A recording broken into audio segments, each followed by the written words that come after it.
let's get into some fantasy football, man. What do you have, Justin?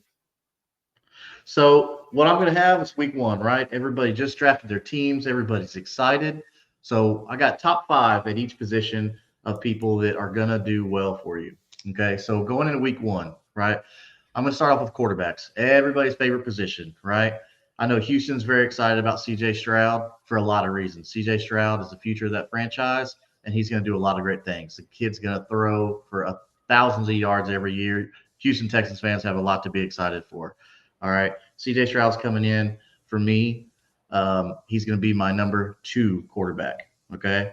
Now, the reason I have him number two is only because Patrick Mahomes just has a lot of weapons, right? Patrick Mahomes is going to be my number one this week. All right. He's going up against a pretty soft against the pass Baltimore defense. Okay. All those weapons are all fresh, right? He's got Rashee Rice for right now until the court case comes in December, right? So take advantage of that while you can. Okay. So number three, Joe Burrow. Come on. Joe Burrow, obvious reasons. T. Higgins, at least for this year, right? So not only is he going to depend on Jamar Chase, who is practicing, Jamar Chase should be in your lineups, people. Don't freak out. Jamar Chase will show up week one, okay? But he's also got a new rookie sensation that I'm crazy about, and I'm trying to get everywhere in dynasty leagues, and I'm talking about Jermaine Burton, okay? And they brought in Mike Gesicki, super, super athletic tight end. You should be very excited if you can get any piece of that offense, okay? You want pieces in great offenses. That is rule number one. All right. My fourth quarterback this week, Jalen Hurts. Okay. Same thing as the other three. Lots of weapons around him, including the most massive addition they could have added to that team in Saquon Barkley. Sorry, Giants. You crapped the bed on this one. Saquon is now in Philly. You're gonna hate life for a while. So just get used to it. All right. Jalen Hurts is gonna eat. Okay. He's that dual threat. You love him. I like Jalen Hurts as a quarterback better than Lamar Jackson, just because Jalen Hurts is a better passer in my eyes. He had a rough start, but I just think he's a better passer. Right. Coming in number five, I took a lot of ridicule on Twitter for this, or X, or whatever it's called. I got Tua Tagovailoa. Okay, he's gonna be my number five quarterback because of all the weapons. Right now, look, Josh Allen, he's my number six. Don't freak out. Don't send all the hate. Josh Allen's there, but we're talking about a couple passing yards, maybe one extra touchdown. Tua just has more weapons right now. That's all. Okay. So all the truthers, all the Allen lovers, shut up. Okay. Tua's got the weapons. That's the reason why I got him higher right now. Okay. As far as your running backs go, these are your bread and butter. This year I took a what's that? Did you see that Kyle Brandt reveals his MVP prediction? He did a whole build up to it. Did you see it? No, I didn't. What did he say? Oh, okay. He took Josh Allen as his MVP favorite. I'm like, man, Mr. Red Zone pick himself. You're going to take him as your MVP. I don't understand that one. I mean, Josh Allen's a great like real life quarterback and can carry an offense on his team. But exactly, I mean, I love Keon Coleman. Don't get me wrong. He was one of my top favorite rookie receivers this year in dynasty drafts, but he's still a rookie at the end of the day, right? So we need to temper expectations on that. And running back, you just got James Cook. Yeah, Dalton Kincaid's a good tight end. Dalton Kincaid's going to be one of your top tight ends in dynasty. I mean, he's just going to eat. The whole offense is going to go through Dalton Kincaid. But I just don't see Josh Allen this year. Okay, now listen to what I'm saying, people. This year, right? He's got some young talent that still needs to mature and grow. Okay, next year Josh Allen could be a freak in that offense once those Keon Coleman, right, and Dalton Kincaid. That's what I'm talking about. Those guys, when those guys mature and get better at the game. Okay, sometimes it takes a little while. Running backs. All right, I got Breece Hall. Right, Breece Hall. A lot of people have, the CMC thing, right? But Christian McCaffrey is coming off a calf injury, right? And it could still that even though he showed up to practice and all that, but temper expectations for the first couple of weeks. Okay. If you drafted CMC number one overall or anything like that, go look to get Jordan Mason. Okay. Jordan Mason is the backup there. And we've seen in the Kyle Shanahan offense that it really doesn't matter what running back he puts in there. Okay. Kyle Shanahan knows how to get the running back production. Okay, so look for Jordan Mason as your backup, your handcuff to CMC, at least for the first 3 weeks. Okay, after that, once CMC's rolling again, go ahead and just cut Jordan Mason if you want, and you'll be fine, unless you just got a deep bench, right? Next, I like Bijan Robinson, right? Bijan Robinson against that Pittsburgh defense, which I don't think is going to be very good. They just re-signed with, I think, Cameron Hayward to a long-term contract. But Bijan is just a freak, right? I don't think there's any other player in the league like Bijan. And now he's got Kirk Cousins there. He actually has a competent quarterback. Bijan is going to get a lot of PPR work, and he's going to get a lot of rushing yards because with all the weapons that Kirk Cousins has to throw to, with Drake London and Kyle Pitts and Darnell Mooney, that's going to open up a lot of running lanes for for Bijan Robinson. So look for Bijan Robinson early in the draft if you haven't drafted yet, but try and go get him if you can. I doubt you can unless you had that top, 2 or 3 pick, right? Yeah. Next after that, I have to go CMC just for obvious reasons because he's Christian McCaffrey. He's never shown us not to draft him early or not to start him. Yes, he has a calf injury. Even Christian McCaffrey at 50% is better than 20 other starters in the league, right? So you can still start CMC if they say he's good to go, right? Even if they throttle him back. What you got, Jeff? Almost every league, I think CMC is going first. There's been a few where they've taken Tyreek. Are you going Bijan over CMC? This week, I'm going Bijan over CMC until I can see. If people haven't done their draft yet, are you? So I'm going to go Bijan over CMC because I just feel like adding Kirk Cousins to the Falcons offense has done a lot for that.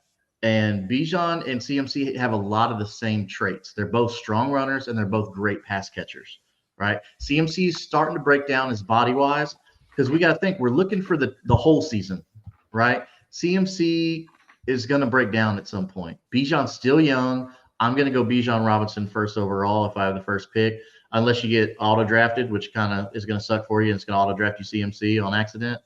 But I'm going to go Bijan just for the youth, and his body's not – it has a lot less miles on it than CMC does. So that's to answer your question. I'm going to go Bijan with first before CMC. Number 4, Saquon Barkley, for reasons like we talked about before. Saquon Barkley is on a dynamic offense with the Eagles, great quarterback, got 2 great elite wide receivers out there, and Dallas Goedert's not too bad himself. So I think you can trust Saquon Barkley this week going against Green Bay. That should be a shootout. Jordan Love's coming into his own, so look for Barkley to catch a lot of passes along with A.J. Brown and Devonta Smith. Last but not least on the running backs, our boy JT. JT, another one. I mean, all 5 of these guys are just revolutionary running backs. I mean, they'd like to say JT coming out of college is, oh, he ran so much. He had all these carries per game. You know, he's got a lot of wear and tear. Prove to me how that's hurt him. I mean, look what he's done. Yeah, okay, he got hurt last year, but look what he did his rookie year. He's just proved that he can get it done when the opportunity is there. Okay, playing against Houston, another shootout. Okay, same thing with Barkley, going to be a shootout. So you can trust JT's hands. Okay, unlike Tyler Goodson, he'll make the catch, right? And they're going to go to their star at the goal line. So he's going to get the red zone looks. We talked about this in an earlier pod where you got Anthony Richardson and JT on the goal line. You want to save your franchise quarterback. You just paid JT that money. Let's make him earn it, right? So I'm looking for JT against Houston this week as my number 5. Wide receivers, really there's no surprises here. I mean, you're going to have Hill, Lamb, St. Brown, Chase, and A.J. Brown, right? They all have great matchups. Obviously, Tyreek Hill, I think, has the best matchup against Jacksonville. Okay, Jacksonville's defense sucks, right? Sorry, Third and Teal, your defense sucks. Tyreek Hill, Jalen Waddle, Tua Tagovailoa, they're going to rip you apart, and they're going to be the dominant team in Florida this year. CeeDee Lamb, other than Jake Ferguson, who the hell else are they going to throw to? I mean, let's just be real about that. The Cowboys have no options. They're on a borderline rebuild. But the good thing is CeeDee Lamb's an elite talent that you can throw to. You just throw it up, and he'll figure out a way to get it. CeeDee Lamb just has that innate ability to do that. So you can trust CeeDee Lamb against the Cleveland secondary. I wouldn't run the ball too strongly against them, but CeeDee Lamb's gonna put up some numbers for you against Cleveland. St. Brown, Amon-Ra St. Brown against the Rams, same thing. Rams secondary, I don't think they're going to be able to hold off that offense. And Amon-Ra St. Brown is going to be the beneficiary of that because they have so many players they have to look out for. Jahmyr Gibbs, David Montgomery. Then you've got Sam Laporta, who had an amazing year last year, who could have contested for Rookie of the Year, even though, like CJ Stroud obviously earned that. But so Amon-Ra St. Brown has a separation. Jameson Williams is going to be the field stretcher, so St. Brown's going to get all that extra utility work. So I believe Amon-Ra St. Brown at number 3 is going to be a great start for you this weekend. Ja'Marr Chase, yes, he's going to play. Let's not freak out. He's at practice. He's a professional. Him and Joe Burrow are boys. They've been boys since college. I'm sure they're talking behind the scenes.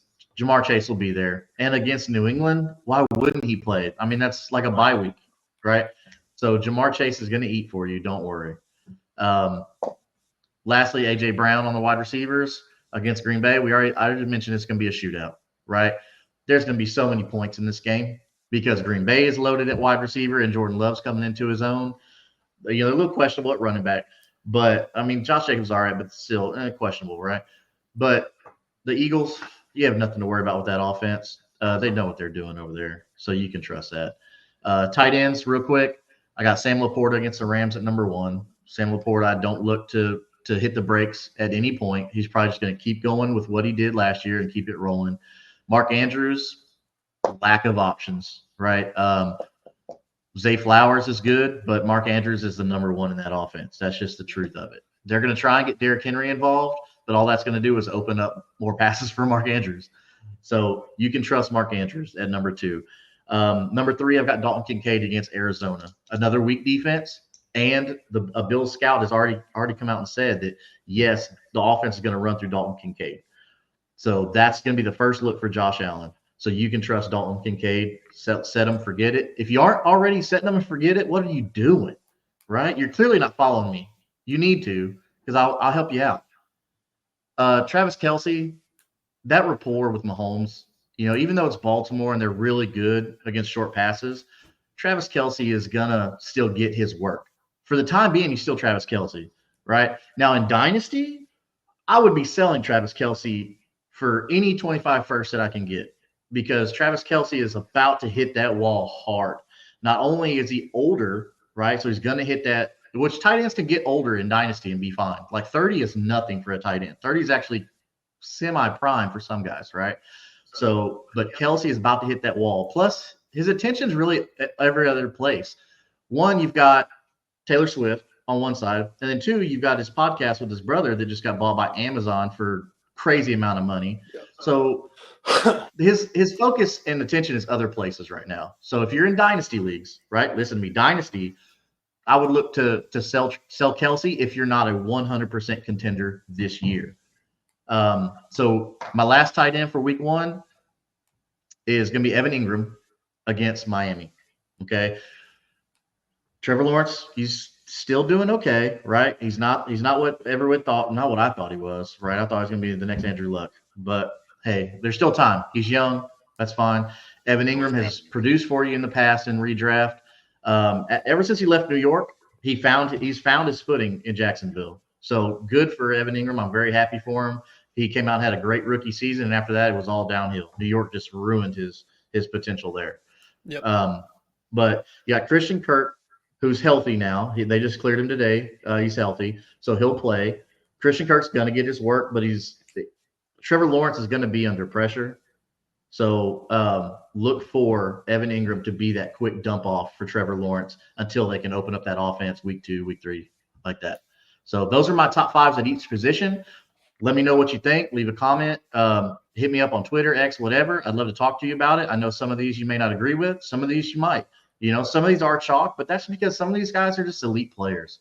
There's some guys you can just set and forget, and you literally don't worry about it the rest of the season unless they get hurt, right? But I will have in the future, I will have some more kind of deeper cuts if you want, some guys that you need to pick up on waivers, things like that. So follow for more, and we'll get back into Texans Colts, I believe. Yeah, absolutely.